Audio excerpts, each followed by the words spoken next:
And we are back with another coffee call, episode number 32, I believe. We're cranking them out, man. Oh, yeah. 2 a week. We've got almost feels like 2 a days, you know? 2 a week, and it's been a lot of fun, man. I really like doing this, and I think everybody's enjoying it. We're getting a lot of good feedback from everything, and today we have another listener submitted question, and it is about aging deer on the hoof. But before we get to that, we have a giveaway from America's Best Bowstring that we are going to announce today. We have a winner. Finally. We've been running a great length here, and I want to, on behalf of the Fall Podcast and America's Best Bowstring, I want to thank everybody for playing along and everything.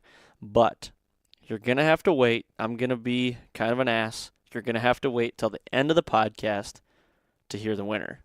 Yeah, or they I'm just going to do fast that forward. to everybody. Yeah, or you could just fast forward to about 34 or 5 minutes and just listen to the winner.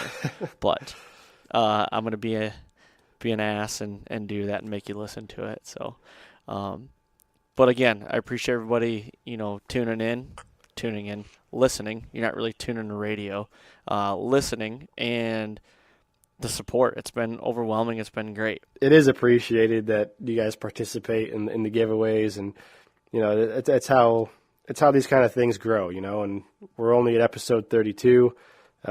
Aaron was doing this on his own for 6 months before he asked me to co-host, and it's just that's how this stuff becomes bigger. And yeah, the show gets bigger and better. We get some bigger name guests to come on to talk about relevant information, or just tell some stories about the deer season, and just BS with people about strategy. And I mean, just the way we're doing it is the way it's going to stay.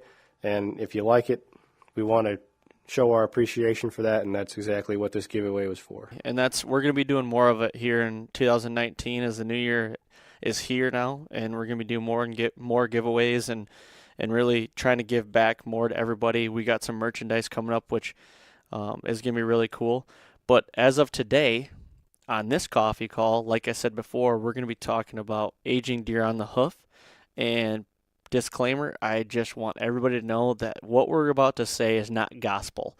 This is our opinion on how we age deer and really how each deer looks to us. So we're going to kind of break down a 1.5 years, a 2.5, a 3.5, a 4.5, and so on and so forth, and what those deer look like to us, just to kind of help everybody, if you don't know, maybe give you a little extra step up in education, possibly, of how to age these deer that you're chasing. And maybe you weren't looking at something that we are about ready to say that might change your mind a little bit on it. I don't know. I guess that's kind of what I'm getting at. What about you?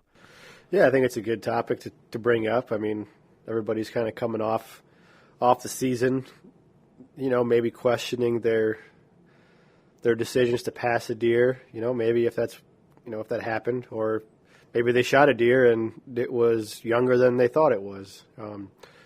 It's just one of those things that no matter which way your decision lies, in that moment, you either kill the animal or you don't, but that's a decision you have to live with. And I mean, we just want to touch on a couple things that might provide a little bit more information to help make that decision that hopefully you won't regret.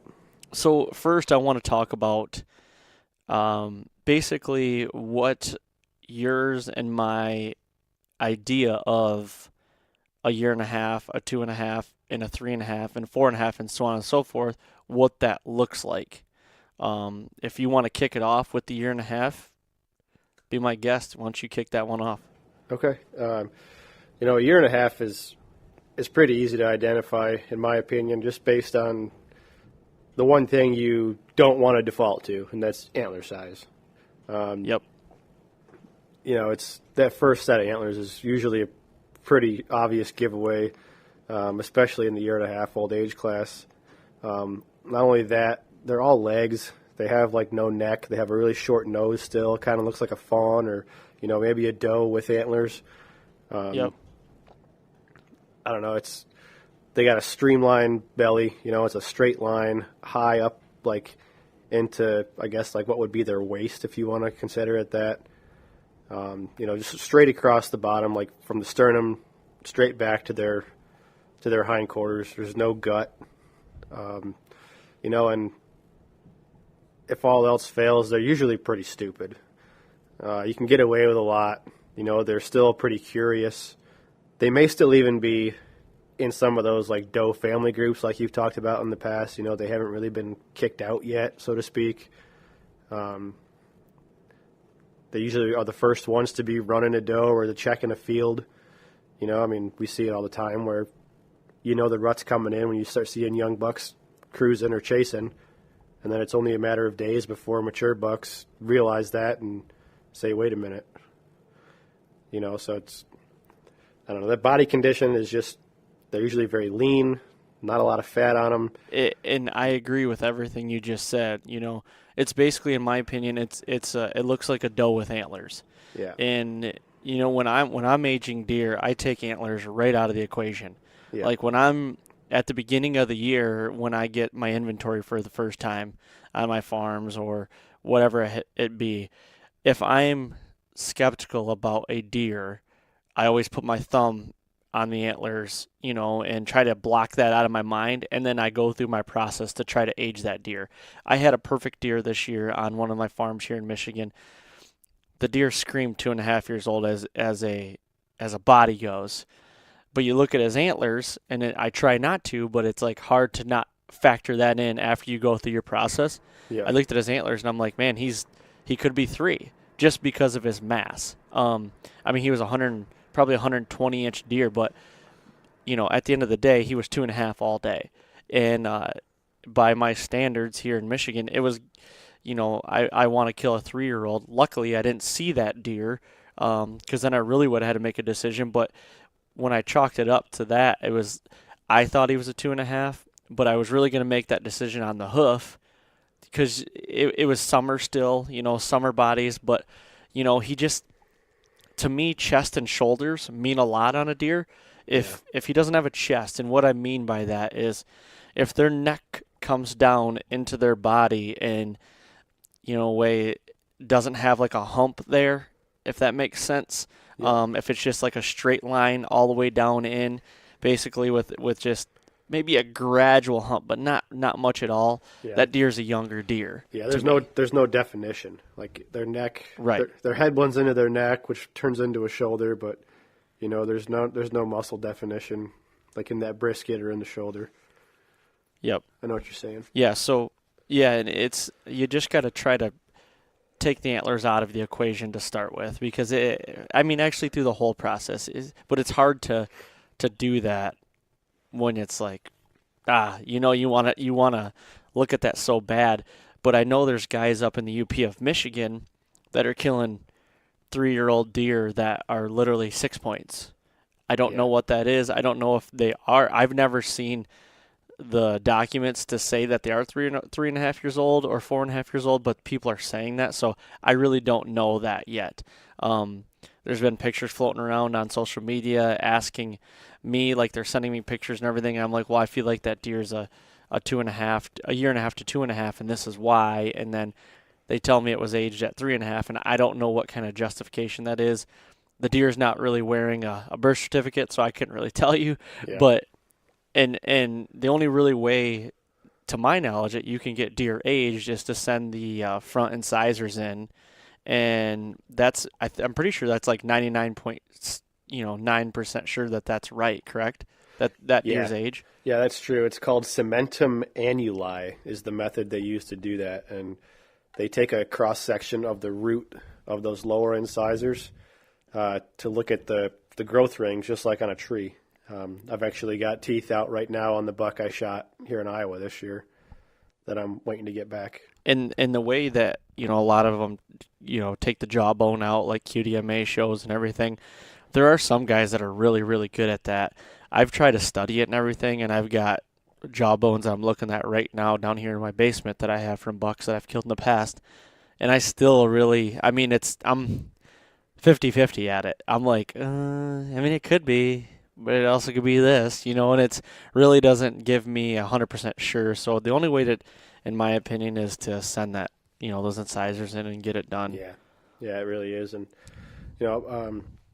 not to get too far ahead of ourselves, but if you have the luxury of seeing, multiple deer in one sitting, like out in a bean field or a cut corn field or something like that, where especially now, like in late season, you can kind of get an idea of the hierarchy of those deer because, like we've talked about before, they're not a herd animal, they're a family animal.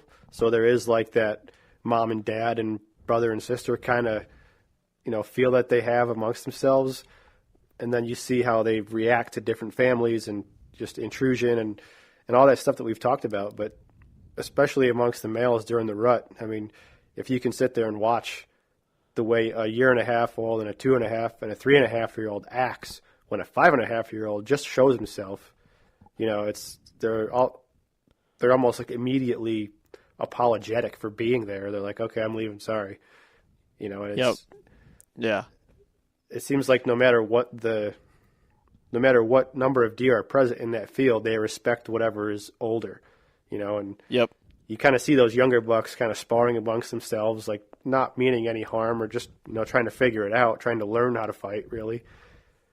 And, there's so much about their body language that can tell you what the dominant deer is in the field, and that's usually based on age. Now, there is a point where they get, old enough to where they are no longer dominant, like they outgrow themselves, like a 6-year-old or 7-year-old buck, if you can imagine that in the wild. But that 5-year-old is the king out there. He's the one that's in prime shape. 5.5 years old, probably has the biggest set of antlers he's going to get. He's ready to go. Right. Yep. Well, moving on to like a 2.5-year-old. So a 2.5-year-old to me, still has long legs. The neck's still little. It's getting a little more definition, but not much. And the neck is kind of longer. And the reason, in my opinion, that is because once the deer starts getting older, the neck starts getting bigger and it makes it look shorter. Is that you agree with that? Yeah, 100%. They just kind of start to fill out. That antler development is kind of like, oh, okay, he's got some potential. You write off a yearling, it's like, man, he's a crotch horn or a spike or whatever. But as a 2-year-old, you start seeing G2s, maybe some G3s, and you're like, oh, this could turn into something. And again, I hate to reference antlers, but like you said, it's not something that you usually factor in, but you can kind of start to identify what's going to be what at 2 years old as far as antler development goes. Same thing with the chest and the shoulders. It's really not there yet. Still, like the backs, their backs are still a straight line. Their bellies are starting to pop a little bit, but it still looks like a young deer. Long neck, snout is usually pretty long, really kind of skinny. Yeah. But yeah, that's typically what I look for in a 2.5-year-old. Yeah, to me that's like in that hierarchy of the whitetail world, that's like the teenager. That's I compare that to like being the whitetail teenager. They kind of got themselves figured out, but not really. They don't know what they want to do with their life, and Exactly. It's just they're out there just still checking things out, but it sounds dumb, but it's just the way I equate it when I see them out there. No, I agree. I agree. And you know how you were talking about the attitudes of the 1.5. The 2.5, you can tell he's acting a little different. He's, a 1.5, he might not check the wind when he comes into a field.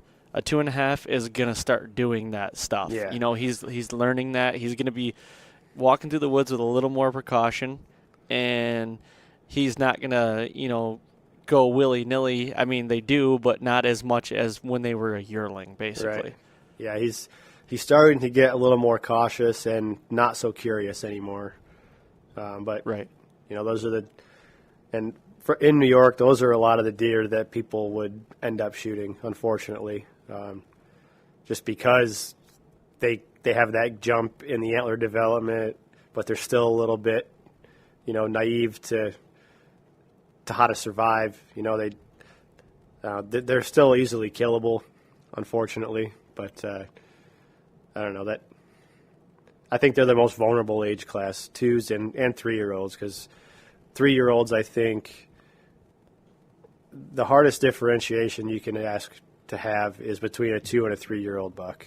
I think they're the. Yep. I'm just trying to move forward here in what we're talking about, and so moving into 3.5-year-olds, they are the hardest one to pin down, in my opinion. Yeah. Yep, I agree. And as far as body goes, this is when their bodies really start looking toned. If it kind of looks like a toned athlete in a way. Yeah. They're starting to look a little muscular. They're starting to get a bigger neck. Their chest is starting to get developed. Their neck, like I said, almost starts looking like it's getting, smaller, but that's just because he's getting more muscle on his neck and fat or whatever it be. Shoulders are starting to get a little defined.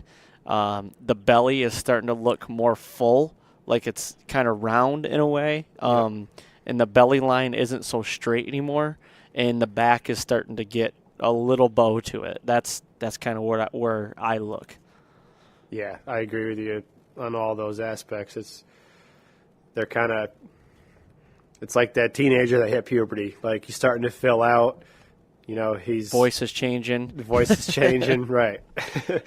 And it's at this point, like, if you have the luxury of being able to have history with your deer on your property, this is when you establish what you need to let grow. Like, you need to let these deer get some age on them. You saw him as a yearling, you wrote him off. You saw him as a 2-year-old. It's like, okay, I'm going to keep my eye on that and see if he makes it. Shows back up at 3, and you're like, damn, this is going to be something.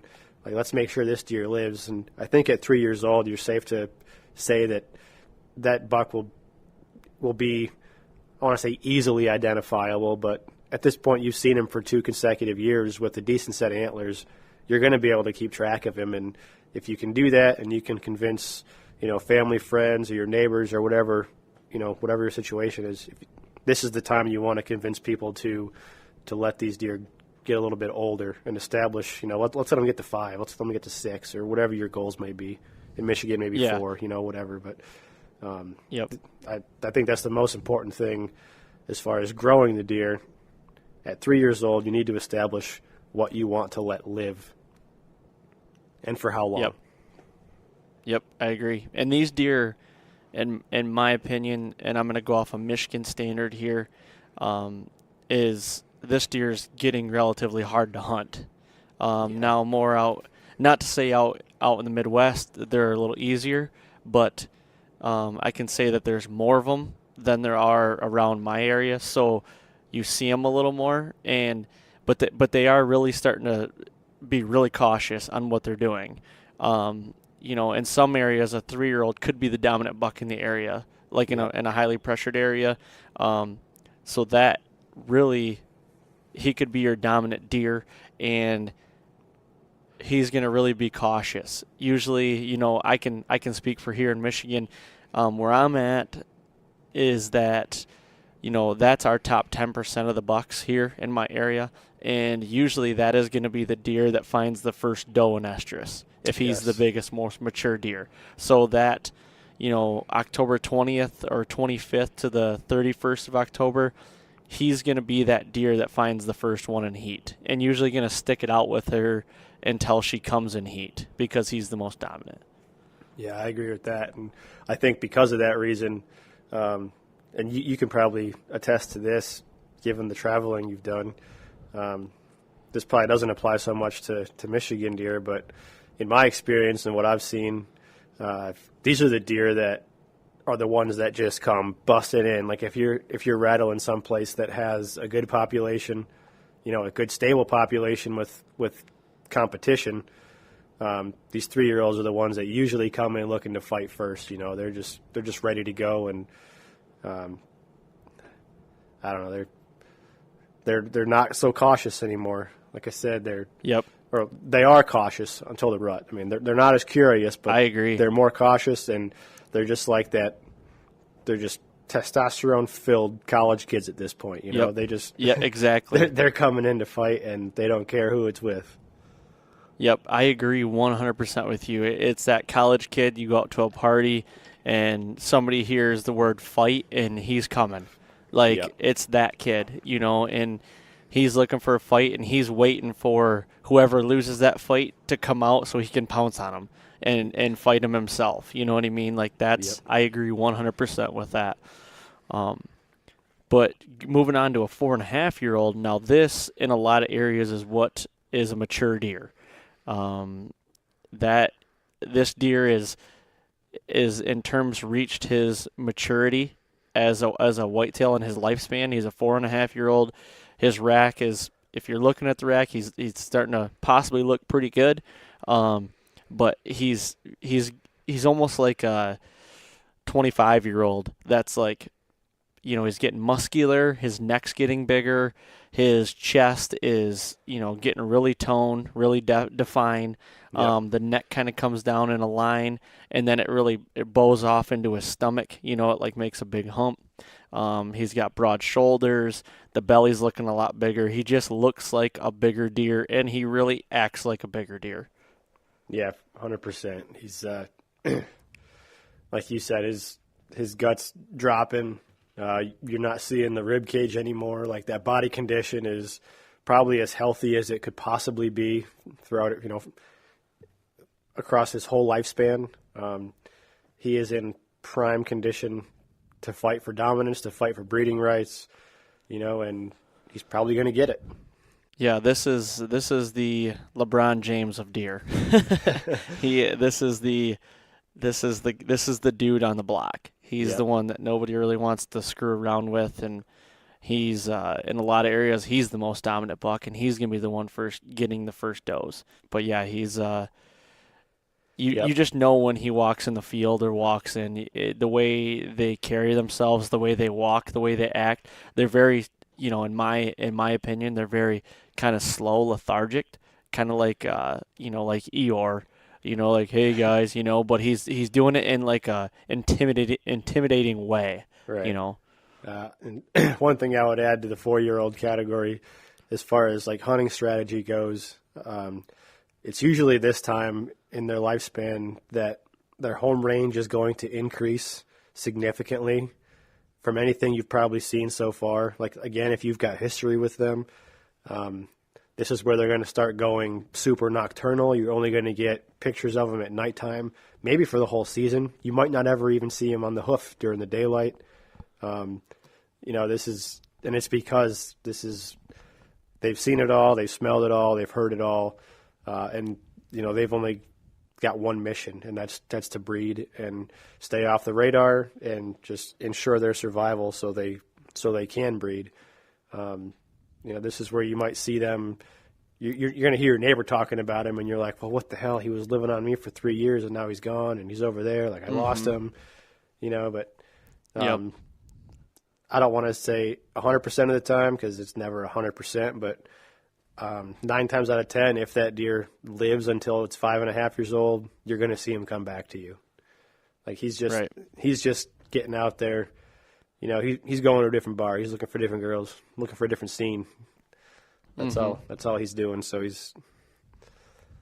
don't know. Don't get nervous if you see these deer start disappearing on you when they hit this 4.5-year-old age class. Right. Ranges start expanding, and you know, you got to remember they've been through 4 hunting seasons, so they've been called at, shot at. They've smelt a lot of different hunters. You know. Right. They know the difference between menthols and ultralights and Marbreds, like pancakes, bacon, sausage, all, you know, IHOP or Waffle House. You know, they know how to tell all that stuff. Busch Light, Bud Light, right? You know, Budweiser, what have you. They know the difference and all that. Blue jeans to jorts, if you're into that. Yeah, the classic Carhartt bib. I mean, that's just a, you know. That's a staple. It's a staple. Or you could go Cousin Eddie and wear a dickie if you want to do that, you know. Yeah, I mean. Or a Canadian tuxedo, whatever you want to do. But so now kind of moving into the 5, 6, 7-year-old deer. Now this deer, I mean, I can let you take it from here, but this deer, in my opinion, he's an old decrepit, kind of getting like very chest is huge, neck is huge. He looks like a Holstein cow. Stomach's getting big, muscular, and just carries himself like he's a badass. Yeah, and it's we put these ages into kind of one category because it's hard to differentiate between a 5 and a 6-year-old. I think just the same way as it's difficult to differentiate between a 3 and a 4-year-old. But there's no mistaking these deer. Like if you had something to compare them to, even pictures, if you just compared pictures side by side, I mean, they look like a freaking refrigerator just standing out there in the middle of the food plot or coming through the woods. It's actually pretty impressive. If you've never encountered a deer that's that mature, a 6 or a 7-year-old buck in November, fully rutted up, usually these are the deer that you see, they're still going to honor a fight no matter who it's with, but they're probably going to get their butt whooped. They're going to come in, they're going to be all busted up. They're going to be scarred, eye might be swollen shut or something, and those are the deer that, to me, like, if I have the opportunity to target a deer like that, that's what I'm going for. I mean, I think about the fact that I can identify a deer at 6 years old, and I'm like, man, what was I doing 6 years ago in April or May when this deer was born? Like, man, I was still in diapers, or not literally, but I mean, 6 years ago, you didn't know that animal existed, and then here you are. Exactly. It's like, I think about and that what brought constantly. him to my farm. Right. Like what? What why was did his journey? Yeah. Why did we cross paths? It's like if you read some of Donnie Vincent's stuff, or if you watch any of his films, like it's a battle. I mean, I don't know what else to call it. Like it's a battle you have with yourself to be like, what did I do to deserve this? Or like, why am I in this animal's life? And vice versa. Like, he didn't know I existed. I didn't know he existed. So like, what is it that made us cross paths? And, he's lived through so much. How come I'm the one who took his life? Right. Yep. And I mean, I agree.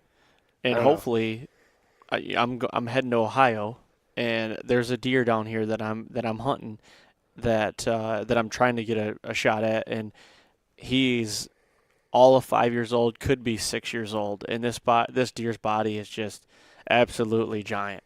He looks like a Holstein cow, like just a Hereford that's walking through the woods, and he's just muscular, looks like a bodybuilder, honestly. Yeah, like I said, there's no mistaking them. Like that's the feeling I got when I encountered the deer I shot this year. I had no history with him, but I rattled. He came charging in, ready to fight, and I mean, I don't want to say he had nothing for antlers, but he was busted up, but he was as big, if not bigger, than the buck I shot in Saskatchewan last year. And I mean, to compare a Midwest deer to a Saskatchewan deer, I mean, I hope that says enough about the size of the animal, but he was huge. Right. And like I said, I'm waiting on his teeth to come back, and I would be very surprised if he came back any less than 6.5. Yeah, that's an old deer. He was just, He's lived a good life. yeah, and that's, again, I had no history with it. I passed up bigger deer than that already in the season. That would have scored more. But right. Yep. Just one of those things, and I know we're pushing time here, but I mean, I guess if I had to put a closing thought to this, it would be to just trust your gut instinct. Like, the longer you sit there and analyze an animal, the more margin for error you give yourself. Like, don't sit there and pick it apart and be like, well, his gut says he's 4, but his forehead and the antler width, and he's got good mass. Like, he might be 5. Like, don't try to pick it apart. Just first reaction, gut instinct. Is he mature or not? And how you define mature dictates whether or not you're going to kill him. So, right. I guess if I had to leave it with something, it would be that. Just trust your instinct. Do your homework and just give it your best effort as far as making that call. Just Yeah. do your best to not overanalyze, and then just rely on what you've read, what you've seen, what you've heard, and just trust yourself to make the right decision. Yeah, I couldn't have said any better myself. And like I said before, what we're saying is not gospel. We could be completely wrong, but it works for us, and it's worked for us, a lot of times. So just trying to educate possibly, and just kind of let everybody start thinking about it. And I challenge everybody to go out there, and when you get trail cam pictures, put your thumb in front of the antlers and try to make your best educated guess, and then have other people look at it too. Like, what do you think? What do you think? And just start analyzing deer, and start looking at a lot of deer, and looking at deer, together, like pictures together. Or if you have the opportunity to be able to have a deer as a certain age and then have them the next year, and it's that deer, like that's when it's really cool to see side by side, like, to see the difference in what 1 year can do. Like, I keep saying it, and I need to stop saying it because everybody's probably sick of it, but Jim Abbott, from 3 to 4 years old, his body was crazy. His antlers didn't grow much at all because he was injured at some sort, but his body from a 3-year-old went to a little teenager to a bodybuilder. Like, that's literally what it was. And it was just crazy to see that. And eventually I'm going to put up on the Instagram, on the Fall Podcast Instagram, the history from when Jim was 2.5 to 3.5 to 4.5, and you'll get to see the progression in his body and how it's just crazy what it does to a deer. Yeah, it really is. And I mean, this is a whole nother subject, but there are so many factors that go into what affects a deer's body condition, from nutrition to stress to pressure to that competition, average rainfall. I mean, and it's just there's a multitude of combinations that affect different things. And I mean, in the animal itself, it's impossible to pinpoint why that change happens specifically from year to year. But as stewards of the land and as land managers and whitetail managers, you just do as best you can based on what you know, and hope for the best. So, for sure, man. And one other thing you could do is send those teeth in, no matter how old you think the deer is. Like, validate your thought process. Don't trust the fact that you think you've identified him correctly. I mean, some things are very obvious, but I mean, it's like $30. You send him in, and you get an email back with a certificate, and telling you they attest to the fact that based on cementum annuli and analysis, this deer is X years old. Just, if nothing else, it gives you more credibility, more confidence when you make those decisions for you or for someone else for that matter. And it's just more to go on, and you can never have enough information. So I agree 100%, man. Well, before we wrap this up, we have had a giveaway going on with America's Best Bowstrings. Oh, yeah. And I want to let everybody know that we do have a winner, and I'm going to announce it, and I'm going to announce it right now. So, the winner of the Custom Platinum America's Best Bowstring is Hannah Skipworth 32. So, Hannah, that's her Instagram handle, and if that's what you call it, Instagram username or whatever it is. Let's go with handle. Hannah Skipworth. Yeah, handle. Hannah Skipworth 32. You have won the Platinum America's Best Bowstring. We'll be reaching out with you. Either me or Bryant from America's Best Bowstring will be reaching out to you to get your information, and we'll get all that stuff over to ABB and everything you need and you want, for color-wise and everything, and we'll get that shipped out to you. So everybody, thanks for, playing along with the giveaway, and it won't be the last one. We're going to do some more coming up here in 2019, and not just America's Best Bowstrings, but some other things as well.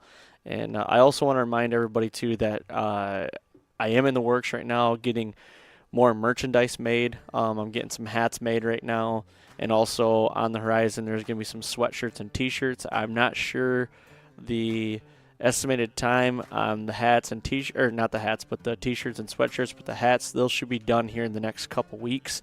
Once those are done, I'll be getting those up on social media for everybody to look at and for purchase. So just a couple things on the horizon. Nice. But very nice. That's all I got, man. Do you have anything? Just to say congratulations to Hannah. Yeah, congrats, Hannah. And like I said, we'll be reaching out to you. So thanks, everybody, for listening. And don't forget, go and subscribe to the podcast and leave some ratings. And much appreciated. Thanks a lot, everybody.